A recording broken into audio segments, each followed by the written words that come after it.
to the Retic Rundown, where the giants roam and the legends are found. Uncoil the truth, the wisdom is sound in the Retic Rundown. We're breaking new ground. From the jungle's deep to the captive scene, Retics rule the world if you know what I mean. With patterns so bold and sizes extreme, in the Retic Rundown, we're breaking new ground. Welcome to the Retic Rundown, where the giants roam and the legends are found. Uncoil the truth and let the wisdom resound. In the Retic Rundown, we're breaking new ground. Unlocking secrets of the serpentine kings, sharing knowledge, stories, everything it brings. From breeders to keepers, we pull the strings in the Retic Rundown. Hear the echoing rings. Welcome to the Retic Rundown, where the giants roam and the legends are found. Uncoil the truth and let the wisdom resound. In the Retic Rundown, we're breaking new ground. Welcome, Retic lovers. Welcome, Retic lovers. What's up, guys? Welcome to the Retic Rundown. I'm Big Flexin from Flexin Infinite and Reptiles, Chris, and we got Joe from Reach Out Reptiles. What's up, guys? What's up, everybody? So today's topic is why Retics are the best snakes to own. Is that what it was? Yeah, I think so. And I mean, of course, you got one. That's one of those questions that's 100% subjective, right? I mean, but I own, like I said, around 60 of them. The only other snake I think I own right now, I still have my original, my very first ball python. I still have that, even though it's with a friend of mine, doing some breeding projects. And then I have a Eastern red throat indigo, and love my indigo. But man, like, for me, my heart's just with Retics, man. Like, I've owned some other snakes. I've got, obviously, being in the industry, messed with a lot of other snakes. Boas are definitely not my thing, just because, and like I said, it boils down to personal preference. But Retics, I think they're amazing. I think you're dealing with a very intelligent animal. You're dealing with something that's got some size, something that's going to interact with you.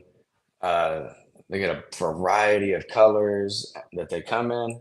I think it's a great animal, and a great pet if you're prepared for the size and everything that they're going to get to. I think they're awesome. So can we separate this question though? Like, what makes a Malin better than a dwarf Retic, or would it be the same? Again, that would be one of those things. You're gonna have people on both sides, right? Like the mainland guys are like, man, if I'm gonna own a Retic, why am I gonna own a little Retic? Like, the whole point of owning a Retic is to own the biggest, the longest snake on the planet. And that was, it's a huge flex. If you have everything you need, the facility or the room in which to own that, the way to feed it, those things, mainlands can get big. I think it's a lot harder too to have multiple mainlands. I think anybody that has, multiples will tell you that each one increasingly adds to it. But that's with any snake. It's just a level in which you do, But I mean, a big snake takes up more resources. So mainland versus the super dwarf, I think it's going to be a thing of preference there. Like, what do you have room for? What do you have the size? What are you comfortable handling? Right? I mean, that all makes a difference in that question. And I think that's the stuff that you have to ask yourself, like, where are you at? What does it look like? I think if you're going to decide that a Retic is the greatest pet for you, I definitely think you should go get some more time other than just like an expo getting to handle it.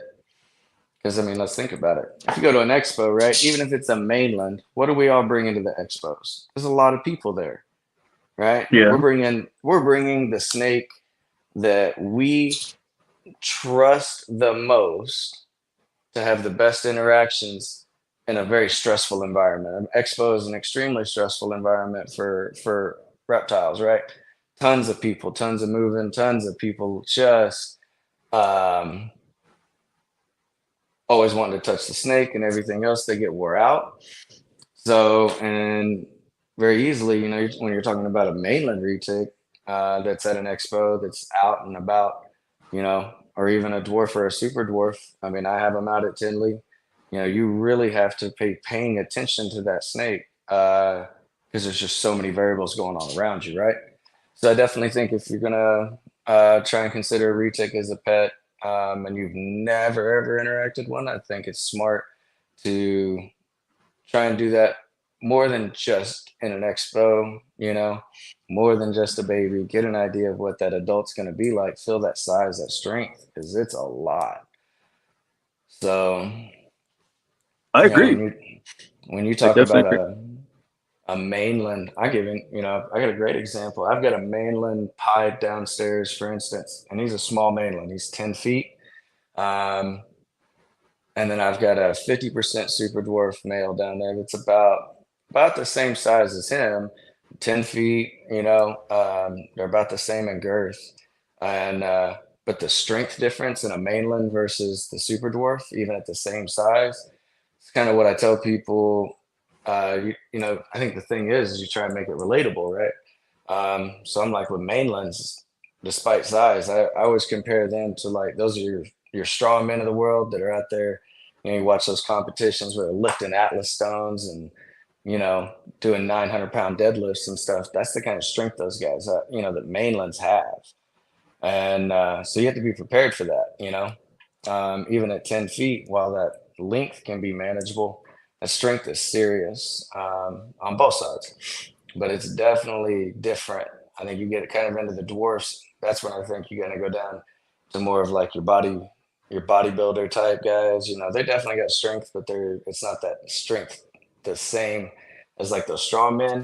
And then I think you get into the super dwarfs where they're just lean and long, and it's just your athletic guy. And I think that's the kind of difference, and that's how I kind of try and make it relatable to people. So when you think about that aspect, it's like, all right, are you prepared to handle that, and work with that kind of strength and everything? Um, so yeah, mainlands, a lot of people say mainlands are better because they're nicer, right? A lot of people say, I hear this a lot. Like Are they? mainlands are, How about are they though? I well, mean, I think that a lot of that, what we consider nice, I think what you're dealing with is an animal that, you know, is not like taught by its mother, right? It's basically goes on instinct on how to be self-reliant right out the gate from a baby. So when you take something that has been captive bred for a long time, um, those I think it kind of starts to work into the idea that all right, it's like when you deal with babies that come from captive bred generations for a long time, they seem to have a better disposition versus like, for instance, something that's very recently brought out, your F1s, right? They want to run more. I think they're basing more off of that instinct, and this is a learned thing.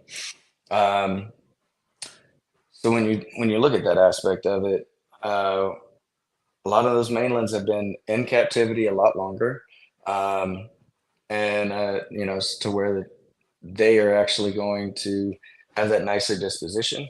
They're used to people versus some of your younger generations are like people. Even in the mainland market, a lot of people say pieds can be pretty aggressive or nasty or flighty bitey, right? But that's one of the more recent ones that has been come out of the before the Lacey Act and stuff that we had, right? That was even in the mainland side. You see a lot of them, they're not super nice. So that aspect of it is part of what I think is there. I think the more generations we see with the super dwarfs, the nicer that they are, the easier that they are to handle and stuff. So um, I think it's about teaching that animal, especially from a baby. You're going from something that has instinct and is only learning lessons off of that instinct, right? Well, in captivity, the lessons they're learning is like, all right, hey, let's not bite the human, right? So, like they feed us, they take care of us, right? This is a normal interaction in my life. Someone, I don't remember who it was. I think it was on like the Retic Alliance, though, they posed a pretty good question earlier today, and it was, he's like, you know, why as intelligent as these retics are supposedly are, right? When I open the door, it comes out and it's just thrashing everywhere looking for food, and it doesn't even hit it. Like, if it did that in the wild, the predator is going to take care of it.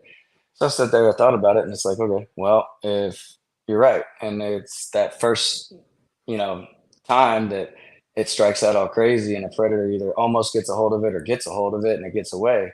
That's a lesson learned, right? And all the giants you see in any species have, in the wild side of it, have learned those lessons, but they got battle scars, right? Your lions, your big deer before it was farms of deer for trophy animals, right?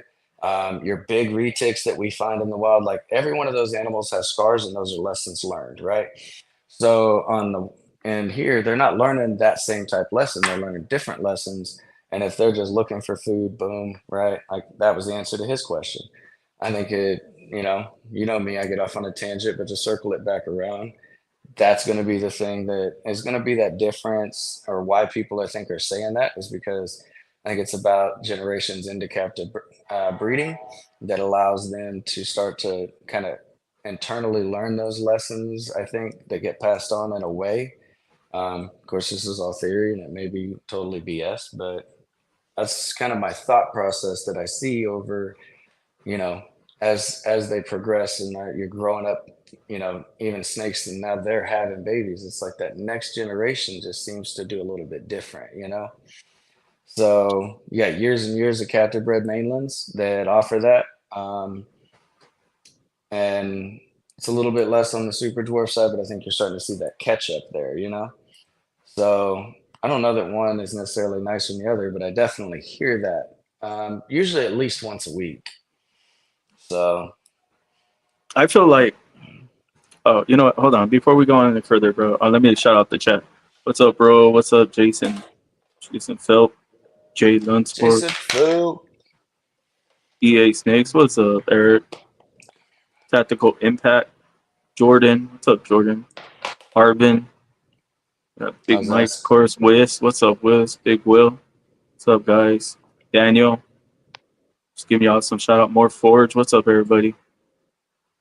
Just wanted to shout out the chat because we kind of skipped over that. I was like, you know what? I didn't even, get the people thanking them for being here. What's up, Low Life Exotics? Thank y'all for being here, watching us talk about, why retics are the best snakes. Oh, you already got one out? Hold on, let me get mine out. But I was gonna say though, like when it comes to like mainland retics, I would get a mentor. A mentor is an amazing thing for sure. Like because the mentor lets you handle the retic. So my first mainland retic I held was the pied retic. I fell in love with it. But before that, it was D&T retics. They introduced me to the dwarf retics, and it was the ocelot, and I fell in love with that snake. It was $10,000. He put it in my hand, and he was like, "You want it, don't you?" And I said, "Yeah." And I was like, "How much is it?" He's like, $10,000. I said, "Not for $10,000."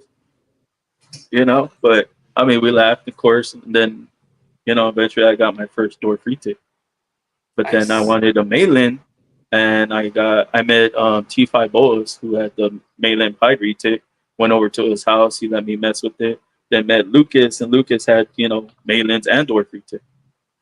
Right. So I went over Yeah. to Lucas's house, and I started working with, playing around with those snakes. To me, it was like their intelligence, the way they interact with you, the way they want to get up close to you, versus any other snake, ball python, they just pull away. Or I mean, boas do, but I'm not gonna let a boa get in my face because as much as they bite, but I try to keep Yeah. it like I've like. never been much of a boa guy. I mean, I have them. I just don't put them in my face. What I'm saying is though, like I don't know, I just fell in love with the retics, like working with them, getting my hands on them. And you're right though, Malins do have more strength than dwarf retics.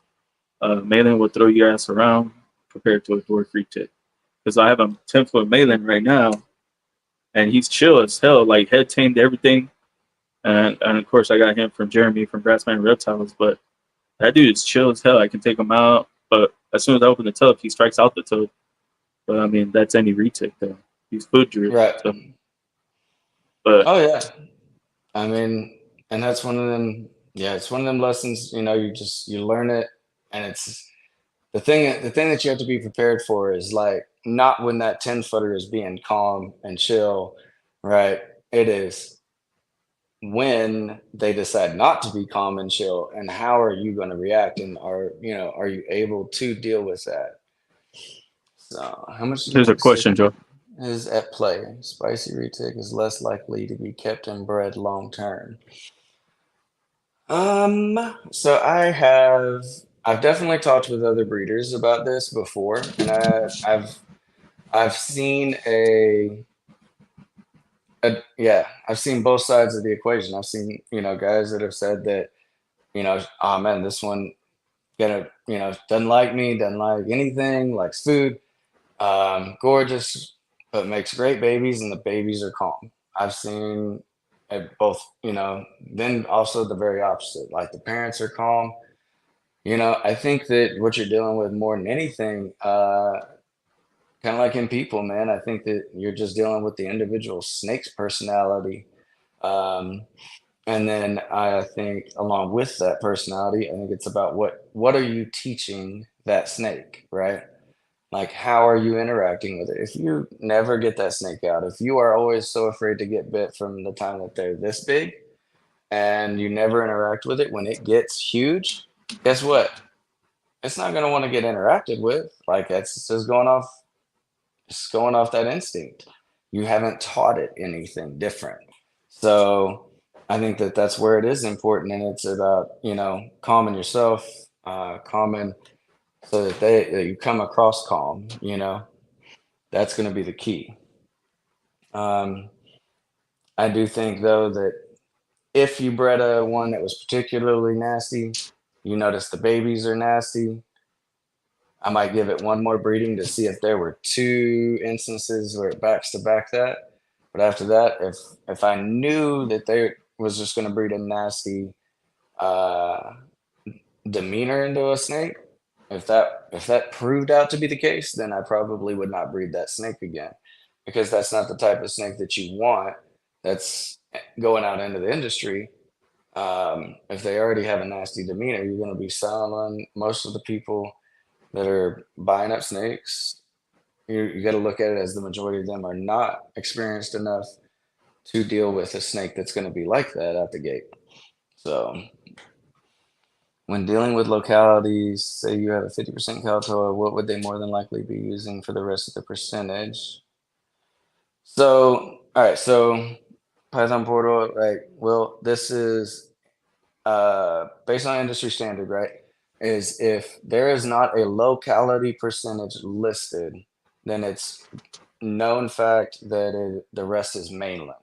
So any kind of percentages that are in there with a known locality should be listed with a percentage, and then the rest is mainland. And Yep. with the rest of that being mainland, that's how you get your morphs in. Because the only morph right now that we know 100% that exists in Super Dwarf is Anery. He said, "Okay, I figured so, but wasn't sure." Oh, yeah. I mean, that's a good question, though. A lot of people, that's a question I get asked a lot. A lot of people too, they worry about like, all right, well, if it's 50% mainland, then there's a 50. It's equated as like there's a 50% chance it's going to get as big as a mainland. I don't. I haven't. I'm still fairly new, right? Like, guys, been doing this about 8 years, so. But talking with everybody from what I've seen, I think that that's not actually, so much the case. That I mean, I figured you're definitely going to get some variety. I think I've talked about this before. For instance, like Richard Bilbo does, has bred some amazing 75% Kalatoa 12.5 jam. There's Aneries, wild types. There's a couple albinos and some snows out there, and he's Yeah, done that breeding Aztec. about three times. And he, and I own a lot of them. I own, I think, like 8 or 9 Bilbo animals from those breedings. And I will tell you that, the parents were the same every time, and the sizes vary anywhere between 6 feet and 9.5 feet, right? And like literally with my smallest one from the group is a female. So my male's even bigger than her that I have from that clutch. And so those where I'm saying, and they've all been, fed on the same schedule. They've been fed consistently the same, and you get different variety and sizes. My brother, my parents had 3 boys. I'm the oldest. My 2 younger brothers are bigger than I am. I think you get that variety, and there's a play in that in the genetics that definitely hit when that snake is born. Obviously, you see that in also in the color mutation and their eye color. You see that in everything. So, is there not a chance to it? Possibly. I don't think it's highly probable, and I don't think they're going to get as big as a mainland. Um, but you got a variety of size. I missed Will's last He question. just said, "I'm here for the knowledge you are dropping much. I appreciate. I still have a lot to learn with the retics, but love mine." Yeah, man. That's what we're trying to do here is just, I mean, we're getting this is the second show me and Chris have done. We're trying to kind of figure it out. We're talking with Mike, so appreciate you guys that are like Working with working us. through it, working with us right now, like figuring it out, and the feedback that I get from guys like Jay and Jason and stuff, and Heartland, all those guys, Dax, like they give us feedback, so we appreciate that too, guys. Like we're just figuring it out, talking retics, trying to, you know, Uh, oh, I was like, "What's going on with your camera?" It was going in and out. I can't hear you now.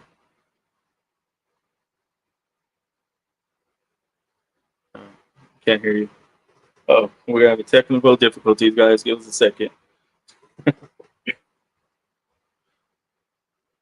Big Mate, thank you. Appreciate that, brother. Think you're gonna have to come back in, bro. Can you hear me? how about now? Oh, there we go. I was like, oh man, I thought you were gonna have to come back Can in you and hear out. me yet? Yeah, I can hear you. Can you hear me? No? You can't hear me? Oh, I don't know. Can anybody hear me? What about now? Can you hear me now? No. Uh-oh. Think you got a phone call? Right? Can you hear me now, Verizon?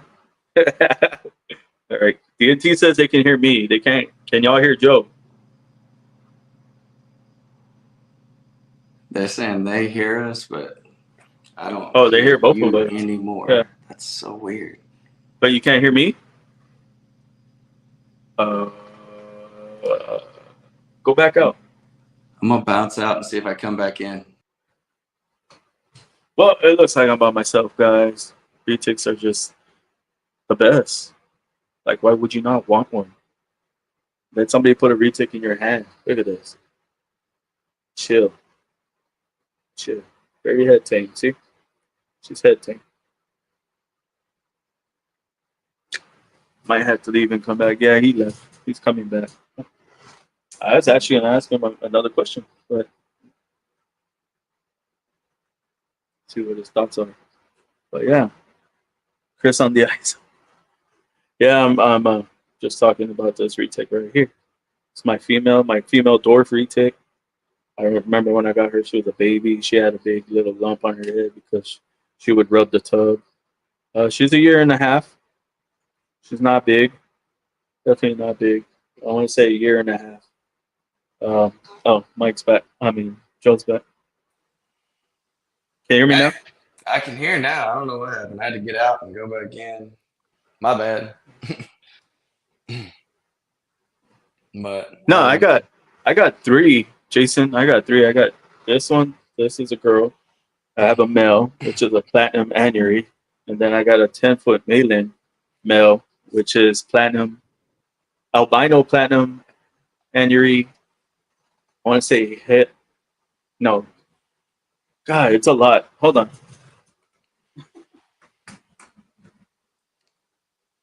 Well, while he's getting that, if you guys were looking to see an update on how the Mocha, Golden Child, Sunfire Okay, so he's an had albino. to enter. He's an albino platinum. Henry Motley at Sunfire, I think it is. Or Can be is it Sunfire? Motley, Sunfire. Is he an albino or is he an Anery? No, he's albino. All He right, has red so eyes. albino, Motley, Sun, Het, Anery. Can't be Het for Sunfire. Sunfire is an incomplete dog. Well, it's either that or het stripe, that G stripe. That's possible. It's a recessive. So I know I can't remember what it is because it's in my messages, and if I go back to my messages and look, um, I don't want to get kicked out of the live. You know what I'm saying? oh yeah, we'll figure it Her, out. Write it down for next time. he said paragraph Python. Actually, you know what? Let me check. Let me check on my laptop. Hold on. But how? I had another question. It's like, how intelligent are retics? So this is one that I preach on consistently. I think that they are super intelligent. I think if you give these snakes the same amount of treatment that you're going to give like a puppy, like you will see the level of intelligence that's coming out of them. And I think, again, one of the best examples of that out there is Abby, the curly haired keeper. Like, if you watch her Instagram, and stuff, how she interacts with her snakes. And then, of course, like I do stuff with her and Jody, we do, community outreach events and stuff. I think another one is Lori Torini. I think that if we stop going with the idea, and I think this is across all reptiles, I think that they do have varying levels of intelligence. But I think if we stop treating them like they're just a dumb animal and you start actually giving them like some interaction, treating them with some intelligence, I think that's what you're going to get.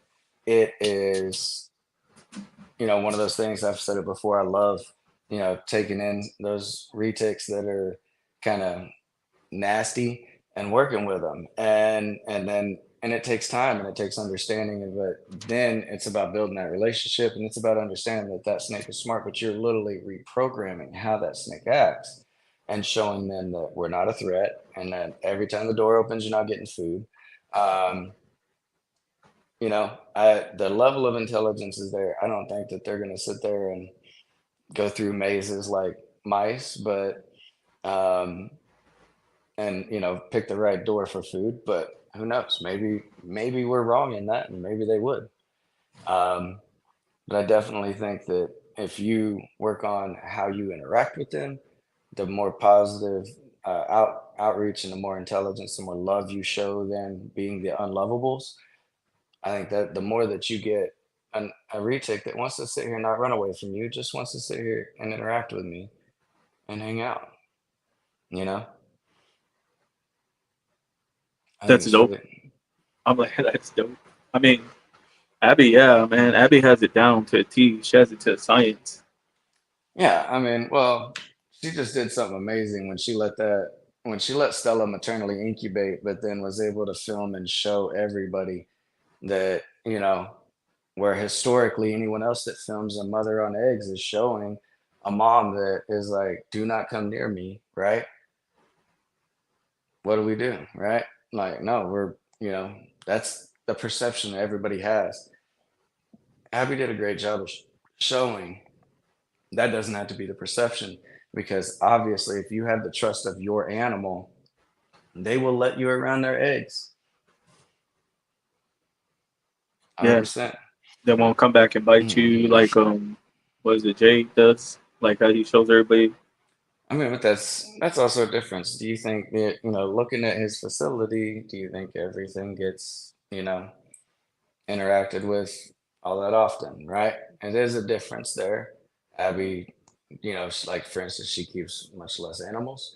So there's a difference there. And I think that you're going to see that 100%. as a difference in animals. And I think it's actually people like Abby, um, I think are going to make a change in the industry and then the way people that this next generation of keepers is going to want to buy from. So I agree I with think, that too. Like I feel like these next generation of keepers, so retic keepers actually are gonna be pushing harder for retics. oh, I 100%. like I just see the market coming right back up when everybody got out. You know what I'm saying? Well, the ones that got out, and the ones that stayed in it, you know, they're gonna be pushing the retics like the doors. I see the doors going faster than anything Oh, versus yeah. mainland wise because I feel like not a lot of people are ready to handle big snakes when you tell them how big is the snake getting, maybe 20 feet. You don't know. Well, and that's the reality. But if I can give you everything that you love about that big snake in a smaller package, that's why I think that the super dwarf and dwarf is going to continue to, you know, just continue to move up the pet trade. I think that mainlands are, overall, I don't think they'll ever go away. I think they'll just slow down a little bit and stuff. I mean, over time, you're still gonna have there's still a lot of people in the world though, all over the world that really want a big retic. It's also not just the US market that you gotta consider when you're talking about it. Like, are you talking about import and exporting Well, retics? so like we can export them out of the country. You can't import them Put them to back? this Yeah. country. But other countries, for instance, you look at Bob. Bob exports to a lot of other countries. So his market here is small. So when we talk about the market, the super dwarf and dwarf side of it is definitely picking up. I get messages a lot in the UK. Uh, where else have I got? Some from Africa. Got one from South Korea. And so like different places in the world that want them. There is still a market for the mainland retics. I think that it's just overall still going to slow down. You're just the giants are just not as easy to keep. He's yeah, it's great to say, yay, Midland. Oh, I mean, I love mainlands. Trust me, I love them. It's just not as easy.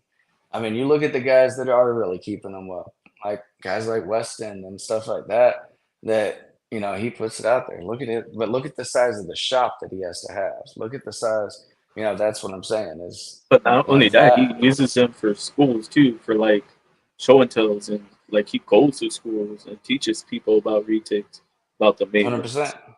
You know, and that's it. Yeah, and I think that's important. I think you want to teach them. I think that I think that it's definitely important. If you are, going to be a good snake keeper, like don't be out there like, oh, if you got someone who's willing to talk to you, like, oh man, here, like, and jump scare them, right? You're not doing anything for them. Like, have me in here, have a conversation. You stand as far away as you want. You watch this snake interact with me, and let me just explain to you its body language, and let me make it relatable to you. And then all of a sudden they're like, oh man, it's relatable, and then the light bulb clicks, right? Now it's like, okay, here, look, the head's towards me, it's by my face, it's not gonna get you. Touch right here, right? Like, just touch that. And they're like, right? And they barely touch it, and then they're like, and it just breaks the ice.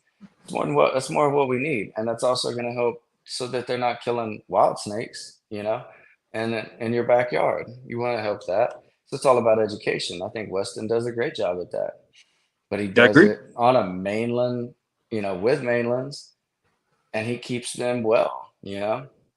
So, but he also shows like this is the level of commitment that you need uh, you know, in To order like maintain to a keep to keep these yeah. big, beautiful snakes.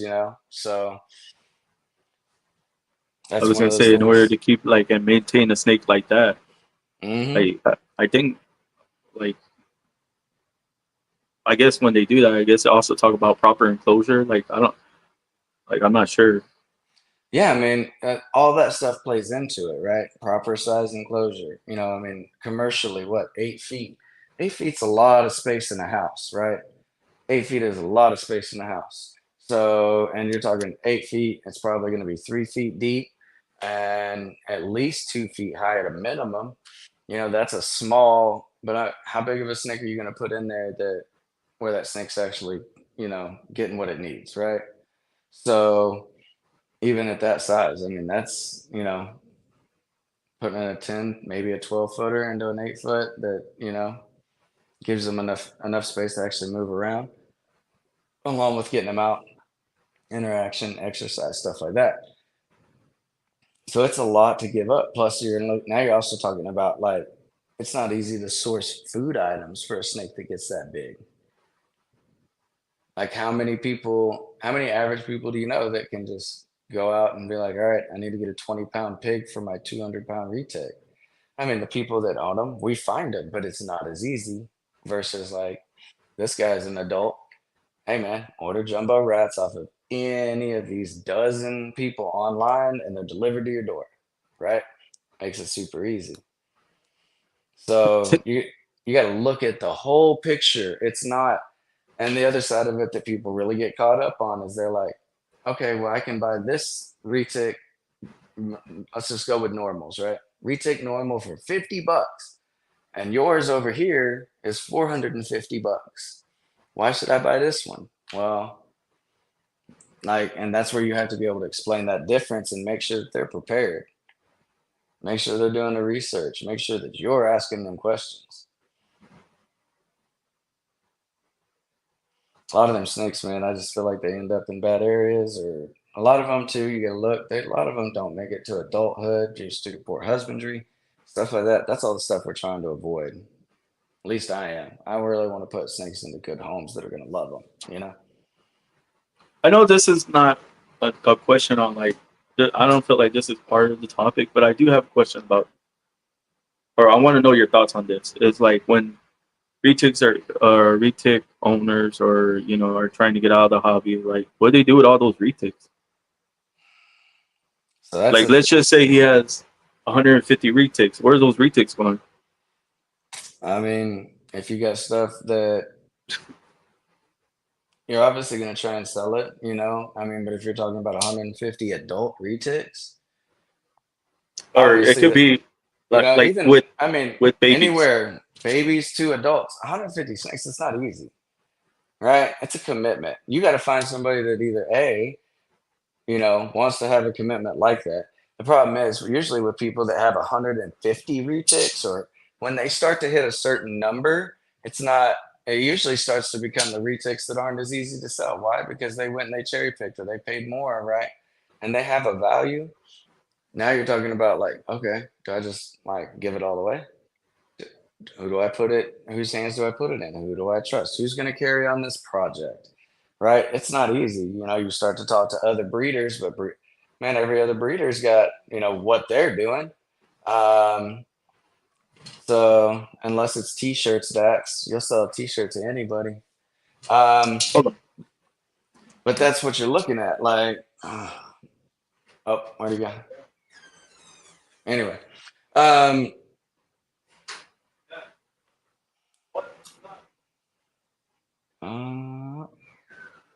where'd he go? Anyway, man, Dax like hit me with that comment. Now I gotta bring my brain back where we were talking at. Oh, Uh, 150 retakes, yeah. 150 retakes. Yeah. So like if you've got a big collection, right? You know, obviously you're probably friends with other breeders that have big collections. And then you got to see, all right, do you have anything that anybody wants, right? But inevitably, you probably have some of that stuff that everyone else has already got. What happens to them? It depends on how bad you want to get out. I mean, it's Like, do you see I'm him releasing I'm them gonna into the wild? I don't That's what I'm think. trying to get at. Do I think that you're going to have people that do that? Yeah. Do I think it's going to be the breeder that has 150 animals that does that? No, that's not the person that's going to be doing that. I mean, don't get me wrong. There is probably some dumbass out there, but typically, no. The people that have 150 retakes are the breeders that, you know, they've obviously invested their, you know, and stuff like that. So no, they're not trying to add to the problem, right? Most of them, if I had to guess, if it hit a point where they like say they had a no shit reason they had to get out, they tried to sell and put as much in as many homes as possible, and they had a like a no shit reason they had to, I would be willing to bet dollars to donuts that more of them would quietly either cull animals or start reaching out where those animals maybe can become feeders or something like that and still have a use, knowing that they aren't, what's going to be desirable at a large size, or be easy to sell. It's just a reality that's not a fun reality, but for someone that's going to get out, I can definitely see that being part of the overall solution. You hope it's not, but I'm not afraid to give you, hard answers. I think So, I think the people, there's a secession to it, and it finally hits a point, and they either choose to say, "Hey, all right, I couldn't sell these, like I'm gonna keep them," or they go away somehow. so like, let's see. This is a scenario. Let's say, right, with the guy with I'm the guy with the 150 retics, and I'm trying to get rid of them, and I meet somebody who's interested, and tell them like you can sell these for so much, like $50 and up, make a profit. Hmm. But that guy is going to run with it and just take them and sell them for whatever, right? 50, 100, because he's thinking money. Okay. So what I'm getting at here is like he's not uh, interacting with the retics. He's just selling them. It's no longer a choice. I mean, with that at that point, that's no longer a choice that you get to have any influence on if you sold your collection. And especially if you sold it to a person that's gonna just turn around and flip animals. I mean, if that's the choice you made, then you made that choice. All right, you sold it to a flipper, right? It may not 100% jive with your morals and everything else as to how you would sell snakes, but you don't have a dog in that fight. Once the money hits your hand, they're no longer yours, You hate to see it. I definitely think that that's something that happens too. You got irresponsible flippers. We see it all the time on the Facebook pages. We see it in the expos, everything else. But I think if you're the dude that's like saying, "Hey, I'm getting out," like, you know, you got to make a choice on how you're getting out, and you got to be okay with that. Sometimes that means, if the reason that you're getting out really outweighs, you know, the reason we're staying in or whatever to hit that, then maybe you do what you have to do, you know. I mean, there's always scenarios where shit like that happens. It sucks because like if you just like turn 150 animals over to a flipper, some of them aren't going to end up in great homes. That's just the reality. But if you got to get out, you got to get out. I mean, that's your reasoning. You're the one that has to live with that. And then this goes back to more of the topic. This is why you get a mentor to make sure a retic is good for you. Or talk to somebody that can tell you why a retic is good for you. That's what I think. All of that and learn, do your research as a customer. Like do that research, man. So on that, talking about research right now, because there's different sides of research. Like you can Hmm. go in and put your nose in a book and read research, or you can get a mentor and gather research and write down information as you're getting taught about retics. What works for Yeah. you better? I mean, so I like a combination of both. Like, I definitely like having a starting point with a mentor, right? Give me a starting point. I want to also like when I'm not around my mentor, I want to be doing my research in order to make myself more intelligent.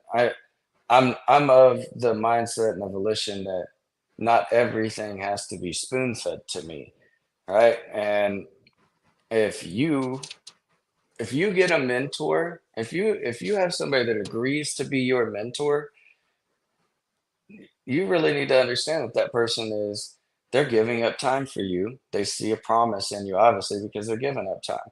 So, A, be respectful of your mentor's time. Um, B, I mean, I'm not saying you gotta. maybe I don't know, maybe there's mentors out there where they charge for it or not, I don't know. But like, if not, I mean, it's it's just definitely an understanding of be appreciative of that person's time and that knowledge that they're giving to you. They didn't get it for free. I'm not saying like go out and pay them, but show some appreciation.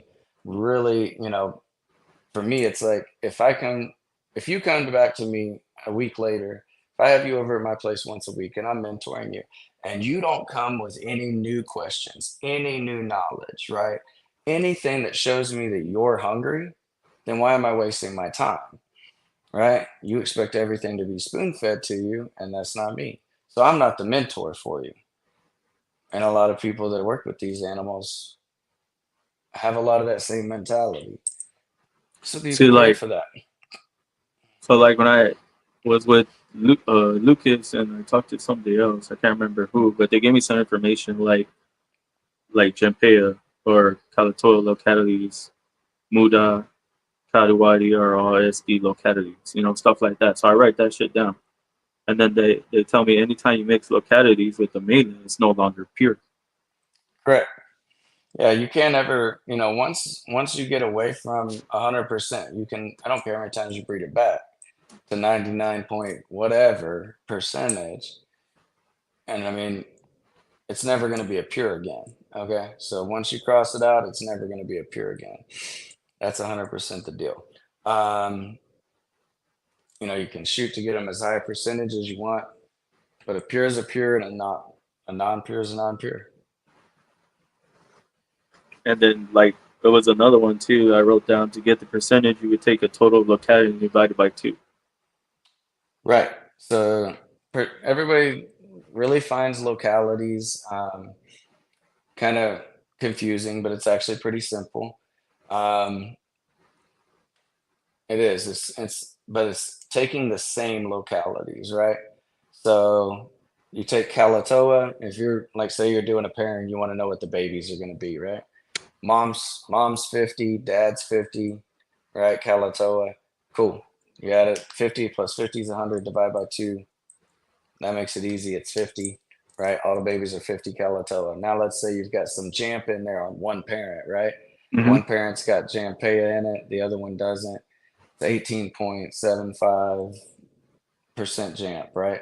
So now, like, there's nothing to add. So it's that 18.75 plus 0 divided by 2. You're at 9.375, right? For your Jampea. So it could have as many localities in it as you want for both sides, but you only line up in your equation. You want to line them up, add them together, and then take your total, and then divide that by 2, and that's your total for your babies. So yeah, it'd be like like you said, 100% Kalatoa and a mainland retake. Your offspring would be 50%. Correct. Okay. Yeah. Okay. But yeah, so that's how I do my research. Like I'll ask questions while I'm there. I'll write it down. Right. No, yeah, you got to do that. But then there's something that's said there, right? Before the next time you show up that should start it should start leading you down a rabbit hole of like, all right, let me go start looking for stuff. And then, okay, man, I came across something. I don't understand it. Now, but I got something to ask my mentor, and it shows that I'm actually like I'm trying, like maybe they're totally off. Maybe they're 100% the wrong way. Like, but that's a teaching moment. But it shows for me, it shows me that I'm not sitting here wasting my time because I've got somebody that's got their own forward traction. I'm not sitting here pulling them up a mountain with a rope. You know what I'm saying? Like for me, any kind of a relationship, if I'm not getting a reciprocation back, then it's not worth my time, right? It doesn't matter. Friendship, uh, romantic relationship, a business relationship, whatever. If there's not a reciprocation there, and if it's a mentee, then that person needs to show they're hungry. They need, not just, well, I want this. Let me walk in. All right, tell me what I'm supposed to do now. No, if I tell you, cool. All right, let's show you. Now show me what I just showed you. Cool. Let's go through a correction. but you should be picking this stuff up, right? It shouldn't be Groundhog Day every time you step back into the facility. And if you're not making forward progress, then you're wasting time. You're wasting your mentor's time.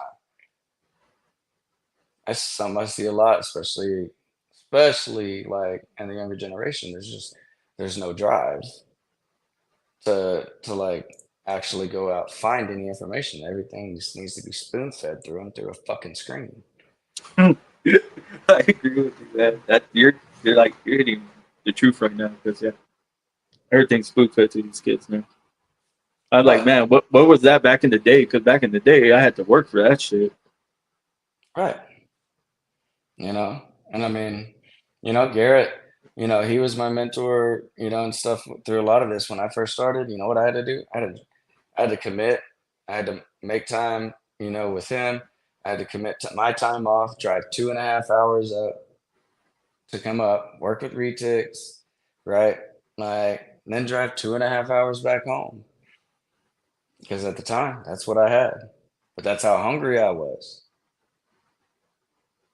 And that's the reason now, like, I can talk genetics. I can, like I can talk with anyone that, comes to reach out and says, hey, like I need help with a breeding package. Or what do you think is coming on the horizon? Or what, I have guys that, they come to me and say, hey, like I'm thinking about doing this project. What are your thoughts?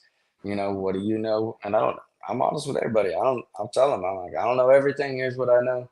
Here's my thought process on it. I could be wrong, but I was like, this is where I'm at with it, and this is what I'm chasing. And I'm upfront with everybody about that. So, but it takes that knowledge, man, especially when you get into confusing stuff and being able to break it down. Stuff like mochino versus Hmm. mocha versus albino versus orange glow versus indo caramel. Oh, why? Oh, well, you sent me a hatch card and it just says het albino. What is it? Het white or het purple? Well, I can't tell you because the sire was a lavender. Well, what does that mean? Right now I have to break it down. Okay, well, purple falls on one allele, white falls on one allele. They work together. You visually get lavender, but you can't be het for both of those. So one of those is what the baby got, but I don't know which one, and I can't tell you till you breed it. Or we get shed testing, but like you have to be able to break that down. Oh, or like if I breed an orange ghost stripe to a cow, why am I not going to get any phantoms?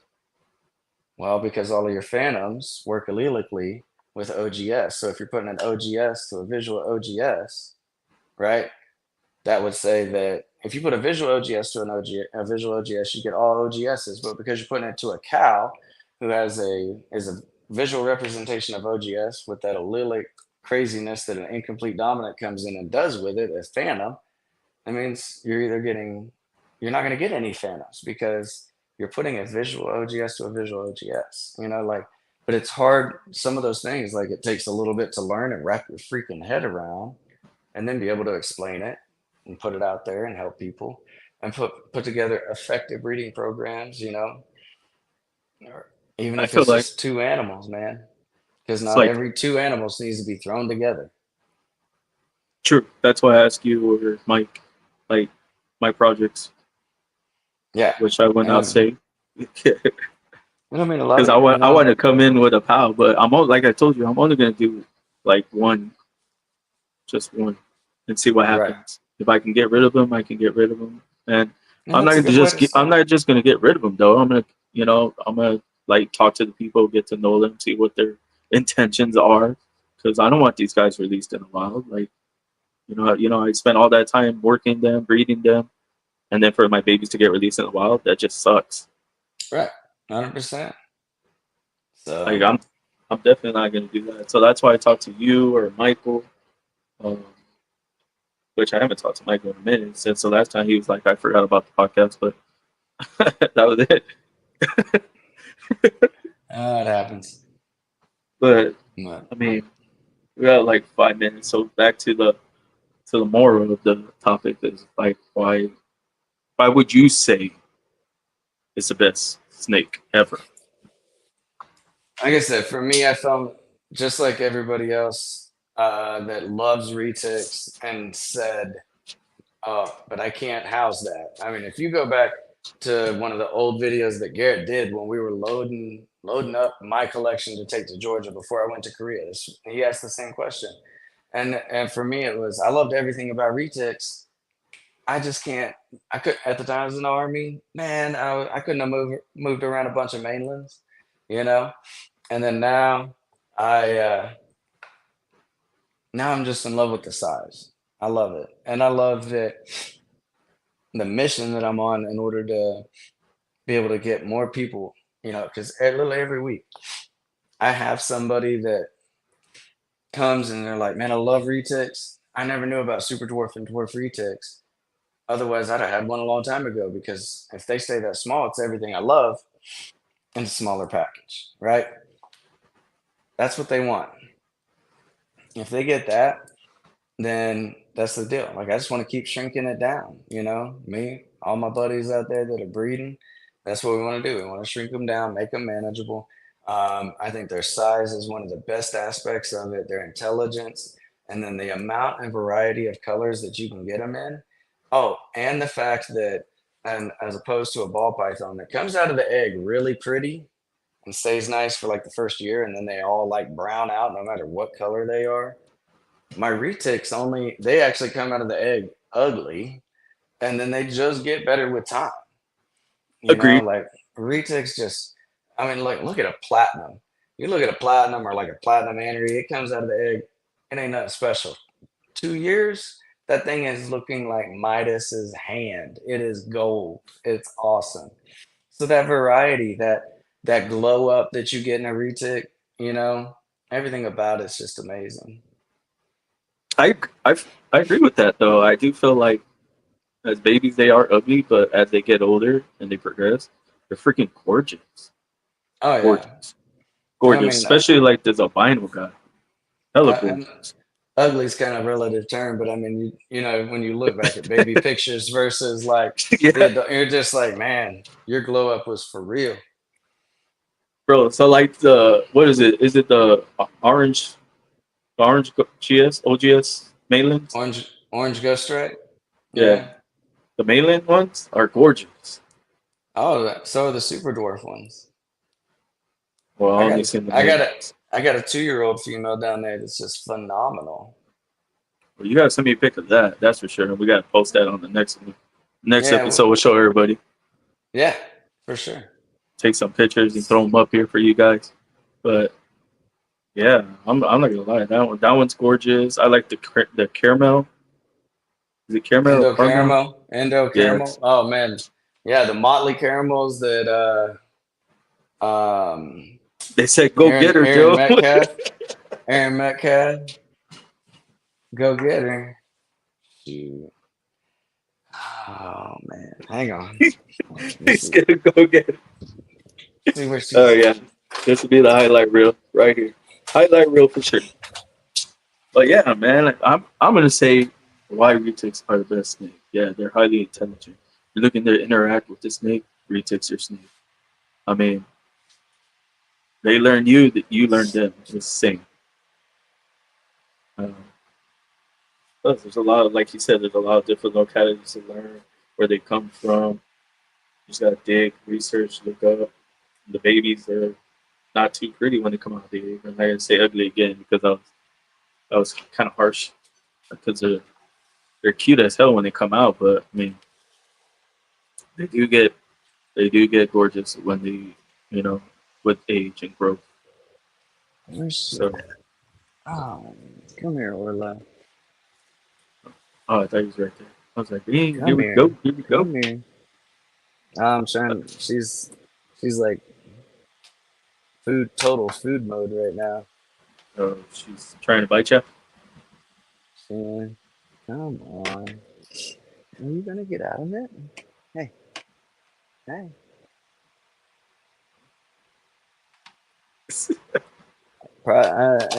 She ain't getting out of it, bro. I'll have to catch her next Yeah, time. picture. She, well, tomorrow's feed day, and they all know it. Oh, so she thought you were gonna feed her right now. Yeah, they're all like, every one of them's Who? like hitting the tub and everything else. So I had to get her. We'll get her out next time though. All right, guys. That wraps up this episode. I appreciate y'all Those- guys for coming out, being here. yeah, thanks everybody for interacting. Yeah, definitely. I know everybody in the chat asking questions. Appreciate that, guys. Love that. That's what we're trying to do. If y'all want to, know more about Retics, let us know. Yeah, if you guys Um, got any like suggestions or something, shoot them to me, shoot them to Chris. So that way, we're figuring this out as we go. So it's just